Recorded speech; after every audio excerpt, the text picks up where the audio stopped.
Hello दोस्तों, हाजिर हूँ एडवोकेट अंजलि अवस्थी की आज की कहानी लेकर। तो दोस्तों, अंजलि को अमन से हो गया है प्यार, लेकिन देखते हैं कब करेगी अपने प्यार का इजहार। तो देखते हैं आज की कहानी मेरे साथ। अंजलि रात को अपने बिस्तर पर सोई हुई होती है, यानी लेटी हुई होती है, और उसके मन में काफ़ी कशमकश चल रही होती है। याद करती है उस बात को जब वो शूटर सामने आया था और अंजलि डांस कर रही थी, और अचानक से अमन ने उसको देखा और अंजलि को धक्का दे दिया।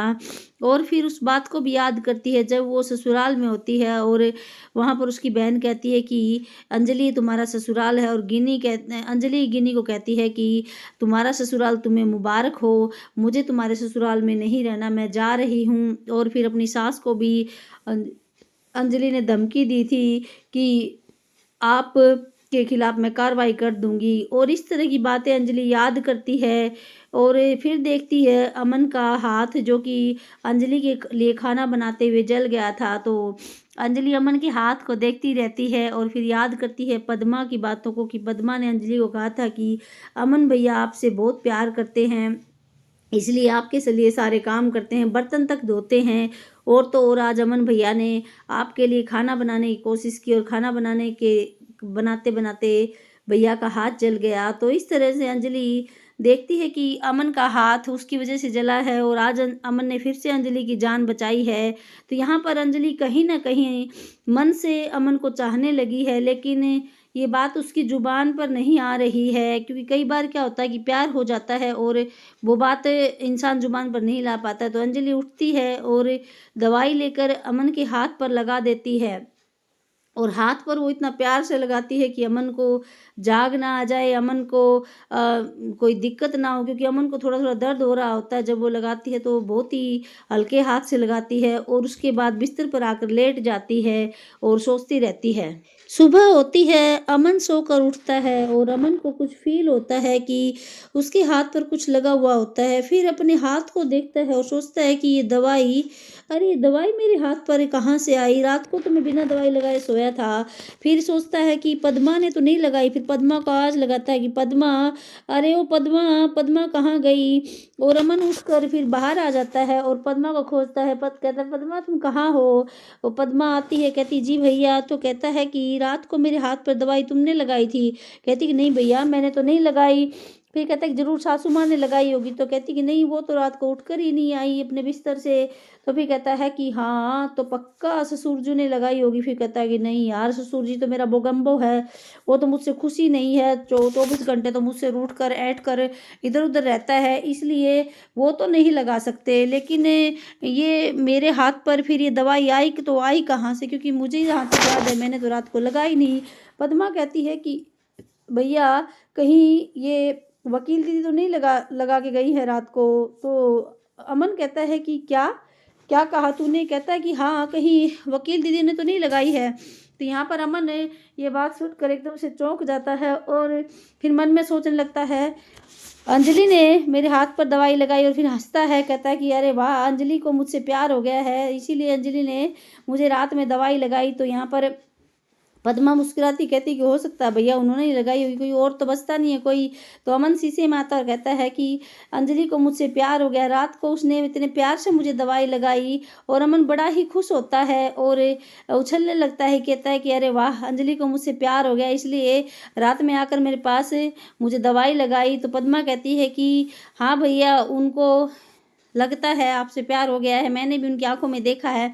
कहते क्या सच में। कहती कि हाँ भैया। और अमन बड़ा ही खुश होता है, कहता है कहाँ है अंजलि। कहती है कि अंजलि दीदी वो बाहर नहाने गई हैं। तो यहाँ पर अमन ने कहता है कि ठीक है मैं उसके पास जाता हूँ, और पद्मा को बाय बोलता है और अमन वहाँ से अंजलि अंजलि करता हुआ चला जाता है। और अमन का हाल देखकर पद्मा बड़ी ही खुश हो जाती है। अमन स्टेफनी के पास आता है और कहता है कि अरे स्टेफनी भैया, आपने अंजलि को देखा। कहता है कि अंजलि को क्यों, क्या करोगे बताओ ना, अंजलि को देखा क्या। कहता है कि हाँ देखा तो था। फिर उधर देखकर कहता है कि वो आ रही है अंजलि। और अमन अंजलि को देखकर बड़ा ही खुश हो जाता है। अंजलि नहाकर आ रही होती है और अमन अंजलि के पास आता है और कहता है कि तुम मुझसे प्यार करती हो। अंजलि कहती है क्या कहा तुमने? कहता है कि तुम मुझसे प्यार करती हो। कहती है कि अमन जी आपका दिमाग कहाँ है? तो ये बात सुनता है यहाँ पर दीपक तो खुश हो जाता है, हंसने लगता है। तो कहता है कि मेरा दिमाग कहाँ पे? मेरा दिमाग ठीक है और आप मुझसे प्यार करती हैं और कहती नहीं हैं। तो कहती है कि आपको ऐसा क्यों लगा? अमन कहता है कि अच्छा बनो मत, रात को तो मेरे हाथ पर इतने प्यार से दवाई लगाती हो और सुबह ये कहती हो कि आप ये क्या कर रहे हो, आपका दिमाग तो ठीक है। तो कहती है कि किसने लगाई दवाई? कहता है कि आपने लगाई। कहती है कि नहीं मैंने कोई दवाई नहीं लगाई, आप झूठ बोल रहे हैं। कहता है अमन कहता है कि झूठ तो आप बोल रही हैं, आपने रात को मेरे हाथ पर दवाई लगाई। और फिर चिल्ला चिल्ला कर बस्ती वालों को बताने लग जाता है कि अरे बस्ती वाले सुनो, रात को अंजलि ने बड़ा ही इमोशनल होकर मेरे हाथ पर दवाई लगाई बड़े प्यार से। अंजलि कहती क्या क्या क्या कहा आपने? कहता है कि हाँ बड़े प्यार से मेरे हाथ पर दवाई लगाई। अंजलि बोली आपका वहम है, मैंने आपके हाथ पर कोई दवाई नहीं लगाई। अमन हंसने लगता है, कहता है कि तुम बनो मत, तुमने रात को दवाई लगाई। फिर अमन कहता है कि अरे दवाई लगा ही रही थी तो मुझे उठा लेती और फिर मैं देखता कि तुम कितने प्यार से दवाई लगाती हो। और फिर अपना हाथ दिखाता कहता है कि देखो ये दवाई तुमने लगाई रात को। तो अंजलि कहती नहीं मैंने नहीं लगाई, आपको वहम है।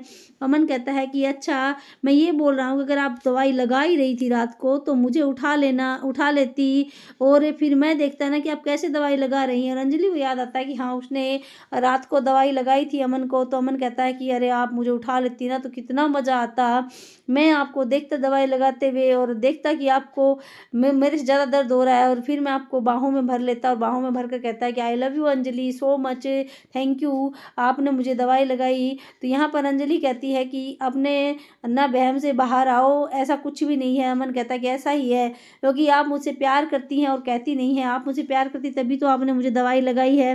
कहती है कि प्यार और आपसे बिल्कुल भी नहीं। कहता कि अच्छा बनो मत, प्यार नहीं था ये क्या था कि रात को आधी रात उठकर आप मुझे दवाई लगा रही हैं और मुझे पता भी नहीं चलने दे रही हैं कि मुझे आप दवाई लगा रही हैं। तो ये बताओ ये प्यार नहीं था तो और क्या था? इतने प्यार से आपने दवाई लगाई कि मुझे एहसास भी नहीं हुआ कि कोई मुझे दवाई लगा रहा है। नहीं तो अगर मुझे इतना प्यार से दवाई नहीं लगाई जाती तो मैं भी जाग जाता। तो यहाँ पर अंजलि कहती है कि ऐसा कुछ नहीं है अमन जी, आप बातें बना रहे हैं और कुछ नहीं है, मुझे कोई प्यार व्यार नहीं है। तो अमन कहता है कि नहीं प्यार तो आपको हो गया, आप माने ना माने बस आप अपनी जुबान से कहना नहीं चाहती हैं। तो अंजलि कहती है कि अब बकवास मत करो, मुझे जाने दो, मुझे काम है। तो अमन कहता है कि काम है तो जाओ लेकिन ठीक है, लेकिन ये बात बोलती जाओ ना कि तुम मुझसे प्यार करती हो। एक बार तो आई लव यू अमन बोल दो। तो कहती है कि सपने ही लेते रहना, कोई आई लव यू अमन नहीं बोलेगा। और यहाँ पर दीपक और स्टेफनी सारे हंसने लग जाते हैं। अमन फिर अंजलि के लिए गाना गाना शुरू कर देता है। यहाँ पर स्टेफनी कहता है कि क्या बात बन जाएगी? तो दीपक कहता है कि देखते हैं। तो अंजलि कहती है कि चलो प्यार मैं दिखाती हूँ तुम्हें क्या होता है। और अमन खड़ा हो जाता है और अंजलि की बाल्टी में पानी होता है और अमन ने यूं का यूं सारा पानी उड़ेल देती है अमन के सिर के ऊपर। अंजलि अमन के ऊपर पानी गिराकर चली जाती है और अमन कहता है कि अंजलि इस ठंडी सुबह को और ठंडी बनाने के लिए थैंक यू। और मैंने देख लिया ये तुम्हारा यही प्यार है, अगर तुम प्यार नहीं करती तो मुझे पानी में ऐसे नहा कर नहीं जाती, वो भी ठंडे पानी में। तो इस तरह से अमन ने फिर से आई लव यू बोलता है पूरी बस्ती के सामने और हंसने लगता है। और बस्ती वाले भी सारे हंसने लग जाते हैं जब अमन अंजलि को आई लव यू बोलता है। और फिर बस्ती वाले गाना शुरू कर देते हैं, तेरे वास्ते फलक से चांद लेकर आऊँगा, ये वाला गाना शुरू करते हैं और सभी डांस करने लगते हैं। अंजलि थोड़ी सी आगे बढ़ती है, अमन पीछे पीछे डांस करते हुए पहुंच जाता है। अंजलि को गुस्सा आता है लेकिन अमन हंस रहा होता है और अमन के साथ साथ सारे बस्ती वाले हंस भी रहे होते हैं, नाच भी रहे होते हैं। अंजलि आगे जाती है तो अमन उसके आगे से घूम जाता है और अंजलि का हाथ पकड़ लेता है। तो अंजलि अपना हाथ छुड़ाने की कोशिश करती है तो अमन अंजलि की जो बाल्टी होती है उसको उसके मुंह के ऊपर डाल देता है।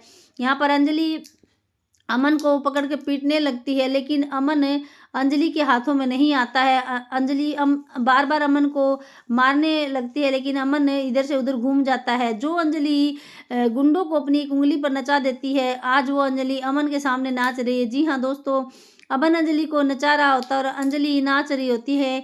ये प्यार नहीं तो और क्या है, क्योंकि अंजलि किसी के काबू में नहीं आती लेकिन अमन के काबू में आ जाती है और अमन अंजलि को डांस करवाता है अपने साथ। और अंजलि ऊपर से दिखाती नहीं, ऊपर से गुस्सा दिखा रही होती है लेकिन अंदर से डांस कर रही होती है। इस तरह से दोनों का ये रोमांटिक डांस दिखाया जाता है और सभी बस्ती वाले बड़े ही खुश होते हैं अमन और अंजलि का डांस देखकर। अंजलि अमन की तरफ देखती है। अमन ने अंजलि को कहता है कि देखो तुम्हारे लिए मैं वहाँ से सितारे लेकर आऊँगा, और फिर से डांस करने लग जाता है। अंजलि अमन को हटाती है लेकिन अंजलि के चारों तरफ बस्ती वाले सारे घूम जाते हैं और अंजलि जा नहीं पाती, घेरे में आ जाती है। अंजलि फिर अपना घेरा तोड़कर आगे बढ़ती है और अमन की तरफ देखती है और फिर थोड़ा सा मुस्कुरा देती है। इसका मतलब है कि अंजलि को अमन से प्यार हो गया और अंजलि वहाँ से चली जाती है, लेकिन अमन बस्ती वालों के साथ फिर भी डांस करता हुआ दिखाई देता है। दिखाया जाता है कि अंजलि जाती है थाने में और इंस्पेक्टर पंकज को वो फुटेज दिखाती है जो वहाँ पर फंक्शन की फुटेज होती है, लोहड़ी के फंक्शन की। और यहाँ पर अंजलि कहती है कि देखिए सर, मैंने हर एक एंगल से फुटेज ली है, देखिए हम यहाँ पर डांस कर रहे, पहले तो हम यहाँ से जा रहे थे तो जाते टाइम देखो ये आदमी यहाँ पर खड़ा था और इसका साथी यहाँ पर इससे फ़ोन कर रहा था, और फिर अब आगे जाकर यहाँ पर हम डांस कर रहे हैं और ये देखिए डांस का ये एंगल है और इस एंगल पर ये सामने बंदा आता है और आकर खड़ा हो जाता है बंदूक लेकर। और यहाँ पर अमन जी मेरे साथ डांस कर रहे होते हैं और अमन जी उसको देख लेते हैं और अमन जी देखते ही मुझे नीचे झुका देते हैं और गोली दूसरी तरफ चली जाती है। तो देखिए यहाँ पर इंस्पेक्टर पंकज कहती है कि देखिए सर, यहाँ पर टारगेट मैं ही हूँ या कोई और है। तो यहाँ पर इंस्पेक्टर पंकज कहता है कि नहीं नहीं, ये तो आप डेफिनेटली टारगेट आप हैं, ये तो आपके खिलाफ पूरी बड़ी साजिश रची गई थी। तो कहती है कि देखिए सारी फुटेज देखकर ये आप फैसला लीजिए कि कौन यहाँ पर टारगेट है और कौन नहीं है। मुझे तो साफ साफ दिखाई दे रहा है। तो पंकज कहता है कि सब साफ साफ तो हमें भी दिखाई दे रहा है, लेकिन आप एक बात मुझे समझ में नहीं आई कि आप चंद्रभान ठाकुर की पार्टी में गई तो गई कैसे? अरे आपका तो दुश्मन है ना वो। तो अंजलि कहती है कि मुझे मेरी सास का न्योता आया था, मेरी सास घर पर न्योता देने के लिए आई थी कि आपको एक पार्टी में जाना है, किसी दोस्त के घर लोहड़ी की पार्टी है। इंस्पेक्टर पंकज कहता है कि तो इसका मतलब आपके ससुर राघव सिंह राजपूत को पता था कि ये पार्टी किसके घर है? तो अंजलि कहती है कि जी हाँ सर, मेरे ससुर को ये पता था, यानी राघव सिंह राजपूत को ये पता था कि पार्टी किसके घर है। उन्होंने मुझे कहा भी कि तुम दोनों को पार्टी में लेकर जा रहा हूँ, मेरे खास दोस्त के घर पार्टी है। और जब हम पहुँचे तो उन्होंने कहा कि तुम्हें बोलने की ज़रूरत नहीं है, इन्होंने खास तुम दोनों को ही इनवाइट किया है। तो इस तरह से अंजलि कहती है कि इनकी चाल थी मेरे सास की और ससुर की। तो इसका मतलब पंकज कहता है कि आपकी सास भी, नंदिनी सिंह राजपूत भी इसमें शामिल है? कहती है कि जी हाँ, वो भी शामिल हैं, क्योंकि उनकी भी प्लानिंग थी, वो ही मेरे घर गई थी और मिन्नतें करके मुझे वहाँ ले जाने के लिए मनाया था। तो यहाँ पर इंस्पेक्टर पंकज कहता है कि आप के खिलाफ आपके ससुर और आपकी सास ने चाल चली, और इससे बड़ी और चाल क्या चलेंगी, आपको मारने की चाल चली, और फिर भी आप ने उनके खिलाफ कोई शिकायत नहीं की। ये मुझे समझ में नहीं आया। तो अंजलि दूर चली जाती है थोड़ा सा इंस्पेक्टर पंकज से। पंकज आकर फिर से पास कहती है कि अंजलि आपने बताया नहीं है, मुझे समझ में नहीं आया। तो अंजलि कहती है कि सर, मैंने इसलिए इनका नाम नहीं लिखवाया क्योंकि जो मेरे पति हैं यानी अमन सिंह राजपूत हैं, वो राजपूत ख़ानदान से हैं, और अमन सिंह राजपूत ने मेरी एक बार नहीं, दो बार नहीं, अब तीसरी बार मेरी जान बचाई है। तो इसलिए अमन सिंह के एहसान है मुझ पर, इसलिए मैंने उसके घर वालों यानी उसके माता पिता यानी मेरे सास ससुर नंदिनी सिंह राजपूत और राघव सिंह राजपूत के खिलाफ कोई कार्रवाई नहीं की। और अंजलि कहती है कि सर दूसरा, मैं राघव सिंह राजपूत को ऐसे लोकअप में लाकर नहीं धोना चाहती, मैं राघव सिंह राजपूत को सामने से कोर्ट में ले जाकर धुलाई करना चाहती हूँ, कोर्ट में दिखाना चाहती हूँ कि मैं क्या चीज़ हूँ और वो मेरे आगे कुछ भी नहीं है। तो मैं उनको धूल चटाना चाहती हूँ, लेकिन यहाँ पर नहीं, कोर्ट में। इसलिए मैंने उनको लॉकअप में लाने की बजाय उनसे कोर्ट में लड़ना बेहतर समझा। इसलिए भी एक रीज़न ये है कि मैंने उनके खिलाफ कोई मुकदमा दर्ज नहीं करवाया, क्योंकि मैं राघव सिंह राजपूत को यहाँ लॉकअप में बंद नहीं करवाना चाहती। इससे मैं अपने ससुराल की यानी अमन की फैमिली की बदनामी नहीं करना चाहती। मैं सीधा राघव सिंह राजपूत को कोर्ट में ही देखूंगी और कोर्ट में ही हराऊंगी। अंजलि कहती है कि सर आप बिल्कुल भी चिंता ना करें, राघव सिंह राजपूत जरूर हारेगा, ये मेरा वादा है खुद से। और तभी एक आवाज आती है कि इंस्पेक्टर पंकज, क्या आपने हमें बुलाया था? इंस्पेक्टर पंकज चंद्रभान को कहता है कि आइए आइए चंद्रभान ठाकुर जी आइए, आपको पहले भी 4 बार बुलवाया लेकिन आप आए ही नहीं। चंद्रभान ठाकुर कहता है इंस्पेक्टर पंकज को कि इंस्पेक्टर साहब, आपको मैं एक बात साफ साफ बता देता हूँ, इस इलाके में जितने भी थाने हैं ना, जितने भी थाने हैं चारों तरफ, और उनके जितने भी इंस्पेक्टर हैं सभी मेरी बात मानते हैं, कोई भी मेरी बात नहीं टालता है। इंस्पेक्टर पंकज कहता है कि लेकिन मैं आपके इशारे पर नहीं चलता, अरे 4 बार बुलावा भेजा था आपको लेकिन आप नहीं आए, 5वीं बार मैं अरेस्ट वारंट लेकर आपको और आपके इस अनमोल रतन को, और ऐसा कहते ही यहाँ पर युवराज सिंह को गुस्सा आ जाता है। युवराज कहता है इंस्पेक्टर पंकज को, ओ इंस्पेक्टर तमीज से बात कर, पापा है मेरे। और यहाँ पर इंस्पेक्टर पंकज चिल्लाता है युवराज के ऊपर, कहता है ए। इंस्पेक्टर पंकज कहता है कि ए युवराज, मुझे तमीज मत सिखा, वरना अभी के अभी जस्ट 3rd डिग्री देकर तेरा वो हाल करूंगा ना कि तू अपना नाम तो क्या अपने खानदान का नाम तक भूल जाएगा, समझा तू? ठाकुर रोक देता है युवराज को और युवराज बड़ा ही गुस्से से देखता है इंस्पेक्टर पंकज की तरफ।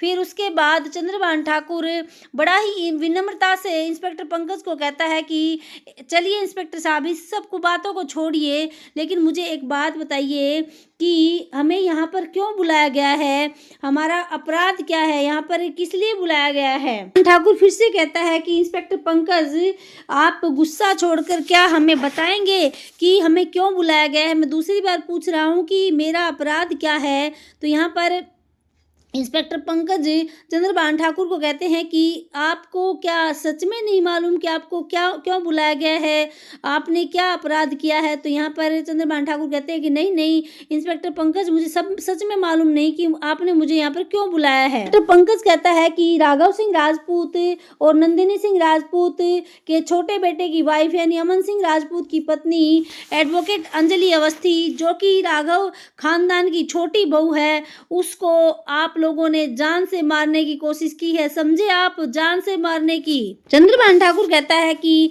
पहले तो इंस्पेक्टर साहब आप हमें ये बताइए कि वो अंजलि सिंह राजपूत है या एडवोकेट अंजलि अवस्थी है, वो राघव सिंह का राजपूत के खानदान की बहू है भी या नहीं? तब अंजलि कहती है कि मैं बताती हूँ। अंजलि कहती है कि उनसे क्या पूछ रहे हैं, आइए मैं बताती हूँ आपको। और अंजलि कहती है कि कोर्ट में मैं एडवोकेट अंजलि अवस्थी हूँ, AAA बैटरी, और घर में मैं यहाँ पर अंजलि सिंह राजपूत हूँ, अमन सिंह राजपूत की पत्नी और राघव सिंह राजपूत के खानदान की बहू। अंजलि कहती है कि चंद्रभान ठाकुर, एडवोकेट अंजलि अवस्थी ने आप लोगों के खिलाफ FIR दर्ज किया है, आप लोगों ने एडवोकेट अंजलि अवस्थी को जान से मारने की कोशिश की है, इसलिए आपके खिलाफ FIR दर्ज हुई है। अंजलि कहती है कि अब बोलिए, अब आप लोगों का क्या कहना है अपनी सफाई में? और यहाँ पर राघव सिंह राजपूत और युवराज सिंह अंजलि की तरफ देखते हैं बड़े ही गुस्से से, तो कहती है गुस्सा करने की जरूरत नहीं है, अब अपनी सफाई दीजिए। तभी एक आवाज़ आती है कि बहुत देर कर दी आपने, और सभी दरवाजे की तरफ देखते हैं तो उधर से राघव सिंह राजपूत आ रहा होता है अपने असिस्टेंट वकील के साथ, और कहता है कि एडवोकेट अंजलि अवस्थी FIR करने में बहुत देर हो चुकी है। राघव सिंह राजपूत अंदर आता है और अंदर आते ही युवराज सिंह बड़ा खुश हो जाता है और फिर यहाँ पर कहता है कि ऑफिसर, जो कुछ भी लोहड़ी वाले दिन हुआ मेरी बहू के साथ, हाँ हादसा हुआ था, लेकिन वो कोई साजिश नहीं थी, वो एक हादसा था, एक एक्सीडेंट था, और ये मेरी ऑफिशियल स्टेटमेंट है, आप लिख लीजिए। राघव सिंह राजपूत कहता है कि ऑफिसर, दरअसल टारगेट तो चंद्रभान ठाकुर जी थे, इनकी ओपोजिशन पार्टी वालों ने इनके ऊपर हमला करवाया था, लेकिन वो हादसे का शिकार होती होती मेरी बहू बच गई और कुछ भी नहीं था इसके अलावा। राघव सिंह राजपूत कहता है कि देखिए इंस्पेक्टर, इलेक्शन सिर पर हैं, तो इस वजह से ना कितना प्रेशर है राजनीति का, और उसी प्रेशर में इनके ऊपर हमला हुआ, शायद मेरी बहू ने आपको मिसलीड किया है, इन्होंने कुछ आपको और अलग कहानी सुनाई है, ऐसा कुछ भी नहीं था। ये बिल्कुल सेफ थी, वो तो गलती से ये हादसे का शिकार होने वाली थी। बाकी कोई साजिश, कोई रंजिश कोई नहीं निकाल रहा था। रंजिश निकाल रहे थे तो ऑपोजिशन वाले निकाल रहे थे, बाकी और कुछ भी नहीं था। इससे ज़्यादा आप ज़्यादा मत सोचिए। इतनी देर में अंजलि चिल्लाती है कि राघव सिंह राजपूत, पहली बात तो पुलिस स्टेशन में कोई भी ससुर नहीं है, कोई भी बहू नहीं है। मैं भी यहाँ पर एक एडवोकेट हूँ और आप भी यहाँ पर एक एडवोकेट हैं। मैं एडवोकेट अंजलि अवस्थी हूँ और आप एडवोकेट राघव सिंह राजपूत हैं। अंजलि कहती है कि बहुत से सबूतों के साथ मैंने इनके ऊपर एफआईआर किया है, इसलिए आप इसको मिसलीड या मिसगाइड नहीं बोल सकते हैं, समझे आप एडवोकेट राघव सिंह राजपूत। राघव सिंह राजपूत कहता है कि एफआईआर तुम कर सकती हो, इवन कि कोई भी किसी के खिलाफ एफआईआर कर सकता है, उसका हक होता है, तो ये तुम्हारा भी राइट है एफआईआर करना, लेकिन इससे ये साबित नहीं होता कि अपराध चंद्रभान ठाकुर या उसके बेटे युवराज सिंह ने किया है। इसलिए ये तुम गलत कर रही हो और जो कर रही हो करो, मुझे कोई मतलब नहीं है, लेकिन तुम साबित नहीं कर पाओगे कि इन्होंने कोई साजिश रची है तुम्हारे खिलाफ। एडवोकेट राघव सिंह राजपूत कहता है कि ये तो कोर्ट साबित करेगा ना, कोर्ट में साबित करके दिखाना कि ये गुनहगार हैं या नहीं, क्योंकि ये गुनहगार नहीं है, मैं दावे के साथ कह सकता हूँ। और मैं इनकी एंटिसिपेटरी बेल साथ में लेकर आया हूँ और अपने दोस्त साथी वकील से एंटिसिपेटरी बेल लेता है और कहता है कि ये रहे इनके एंटिसिपेटरी बेल के कागज, आप देख लीजिए officer. Raghav Singh Rajput anticipatory bell के कागज यहाँ पर इंस्पेक्टर पंकज को देता है और इंस्पेक्टर पंकज वो कागज खोलता है और खोलते हुए चारों तरफ देखता है उनके तरफ और कहता है कि इसका मतलब तो यही है कि सारे खूंखार जानवर यहाँ पर एक साथ झुंड बनाकर आए हैं। जैसे ही इंस्पेक्टर पंकज इनको जानवर बताता है, वैसे ही गुस्सा आता है चंद्रभान ठाकुर को और कहता है कि तमीज से बात करिए इंस्पेक्टर, हमारी इज्जत है और हमारी इज्जत का फालूदा करने की ज़रूरत नहीं है, इसलिए बदतमीजी मत कीजिए। और फिर विद्युत को आवाज़ लगाता है कि विद्युत, अरे ओ विद्युत इधर आओ। और विद्युत आता है निकल कर, कहता है कि अरे कहाँ रह गया विद्युत, जल्दी आओ। और विद्युत आता है और आते ही विद्युत कहता है कि जी सर। अंजलि चिल्लाती है कि डोंट कॉल हिम सर, ये सर नहीं है आपके, और सन्नाटा छा जाता है, कोई भी नहीं बोलता है। कहती कि सर नहीं आपके, कॉल हिम चंद्रभान ठाकुर। और यहाँ पर विद्युत डर जाता है अंजलि से और कहता है कि जी एक्चुअली, ऐसे बोलते ही यहाँ पर इंस्पेक्टर पंकज कहता है कि कोई बोलने की जरूरत नहीं है और विद्युत कश्यप को वहीं पर रोक देता है और फिर पूछता है चंद्रभान ठाकुर से कि इसको क्यों बुलवाया है आपने। तब चंद्रभान ठाकुर कहता है कि हमारे फंक्शन में शाम को 8 बजे गोली चली थी और गोली चलते ही मैंने एफआईआर लॉन्च की थी, जो कि यही बता सकता है, इसलिए इसको यहाँ पर बुलवाया है इंस्पेक्टर पंकज। चंद्रभान ठाकुर यहाँ पर कहता है कि अब आप ये बताइए कि जो इस लड़की ने एफआईआर दर्ज करवाई है उसकी टाइमिंग क्या है। फिर विद्युत कश्यप की ओर इशारा करता है, कहता है कि बताओ भाई क्या है उसकी टाइमिंग। विद्युत कश्यप कुछ नहीं बोलता है, फिर कहता है कि बताओ क्या है टाइमिंग। और यहाँ पर युवराज बड़ा ही खुश हो जाता है। विद्युत कश्यप कहता है कि वो तकरीबन 9:30 या 9:40 पर होगी। तो यहाँ पर वापस क्वेश्चन करता है चंद्रभान ठाकुर, कहता है कि 9:30 या फिर 9:40, बताओ कौन सा टाइम है। तो यहाँ पर विद्युत कश्यप कहता है कि वो तकरीबन 9:35 पर हुई थी। और तभी चंद्रभान ठाकुर कहता है कि सुन लिया आपने। चंद्रभान ठाकुर कहता है इंस्पेक्टर पंकज को कि अब सुन लिया आपने, अरे मेरी एफआईआर 8 बजे गोली चलते ही हो चुकी थी और इस लड़की की एफआईआर 9:35 पर हुई है। तो इसका साफ साफ मतलब है कि इस लड़की की जो एफआईआर है वो बेबुनियाद है, झूठी है। अंजलि चिल्लाती है कि बेबुनियाद कैसे है, बेबुनियाद, अरे बेबुनियाद कैसे है बताइए, गोली चलाई गई थी ना, मुझे मारने का टारगेट किया गया था ना, बताइए। तभी चंद्रभान ठाकुर कहता है कि नहीं ये झूठ है, तुम टारगेट नहीं थी। चंद्रभान ठाकुर यहाँ पर अंजलि को झूठी साबित करने की कोशिश करता है कहता है कि तुम झूठ बोल रही हो, ओपोजिशन ने साजिश की थी मुझे मारने की, गोली मुझ पर चलाई गई थी और तुम यहाँ पर झूठ बोलकर हमारे खिलाफ एफआईआर करने के लिए आ गई, इसलिए तुम झूठी हो, हम झूठे नहीं हैं, तुम झूठी हो। यहाँ पर अंजलि को गुस्सा आता है और अंजलि कहती है कि झूठ मैं नहीं बोल रही हूँ, झूठ आप बोल रहे हैं और मुझे यहाँ पर थाने में खड़ा होकर झूठी कहने की कोई जरूरत नहीं है, आप अपनी जुबान संभाल कर बात कीजिए चंद्रभान ठाकुर जी। ऐसे ही अंजलि बोलती है, वहां पर खड़ा युवराज कहता है कि ओ एडवोकेट अवस्थी, तुमसे कितनी बार कहा है कि जुबान संभाल कर बात किया करो। युवराज सिंह कहता है कि एडवोकेट अवस्थी, कितनी बार बोला है कि अपनी जुबान कंट्रोल में रखा कर, ये एरिया हमारा है। जैसे ही युवराज फटता है, यहाँ पर इंस्पेक्टर पंकज कहता है कि क्या एरिया लगा रखा है और कहता है कि ये एरिया ये पुलिस स्टेशन है। और फिर राघव सिंह राजपूत कहता है कि राघव सिंह जी अपने क्लाइंट को समझाइए, ये पुलिस स्टेशन है युवराज के बाप की या चंद्रभान ठाकुर के बाप की जागीर नहीं। इतना सुनते ही चंद्रभान ठाकुर युवराज सिंह को कहता है कि युवराज चल यहाँ से, चल बेटा चल यहाँ से, अपना काम हो गया। लेकिन युवराज कहता है कि बस पापा एक मिनट रुक जाइए। युवराज सिंह कहता है कि ए एडवोकेट अवस्थी, कुछ नहीं कर पाएगी तू, ना ही तो कुछ थाने में साबित कर पाई तू और ना ही तू कुछ कोर्ट में साबित कर पाएगी, क्योंकि कोर्ट तक मैं तुझे जाने ही नहीं दूंगा, मैं तुझे रास्ते में उठवा लूंगा, मैं कोर्ट में नहीं पहुंचने दूंगा, समझी तू। तुम जाकर दिखाना कोर्ट में, मैं देखता हूँ कौन होती हो तुम कोर्ट में जाने वाली।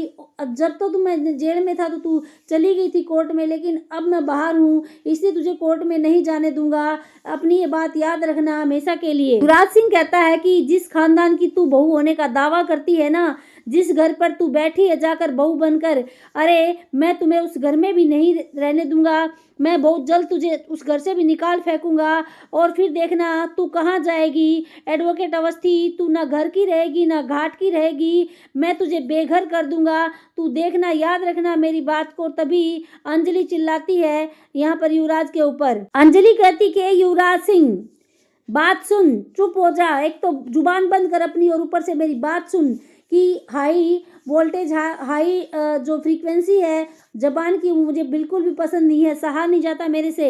याद रखना तू, और पहले भी मैंने तेरे साथ क्या किया है उस बात को भी याद कर ले, और आगे भी मैं तेरे साथ कुछ भी कर सकती हूँ क्योंकि कोर्ट में मेरी बात चलती है और बाहर मेरा हाथ चलता है। अरे याद नहीं, भूल गया क्या तू? तुझे कुत्ता बनाकर मैंने सारी बस्ती के सामने पट्टा पहनाया था और तुझे सारी बस्ती के सामने बेइज्जत किया था। बस्ती के सामने तेरे गले में पट्टा था और मैं तुझे भो करवा रही थी और तू भोंक रहा था। भूल गया उस बात को युवराज सिंह? और फिर तू बातें भी करता है कि मुझे घर से निकलवाएगा या मुझे दुनिया से उठाएगा।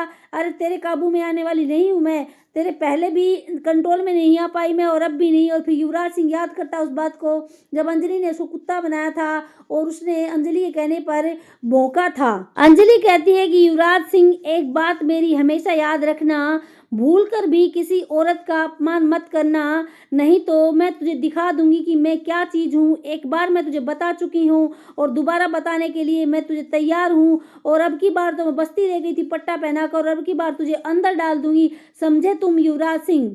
अंजलि कहती है कि पहले मेरा रास्ता रोकने की कोशिश की थी, तब क्या अंजाम हुआ था?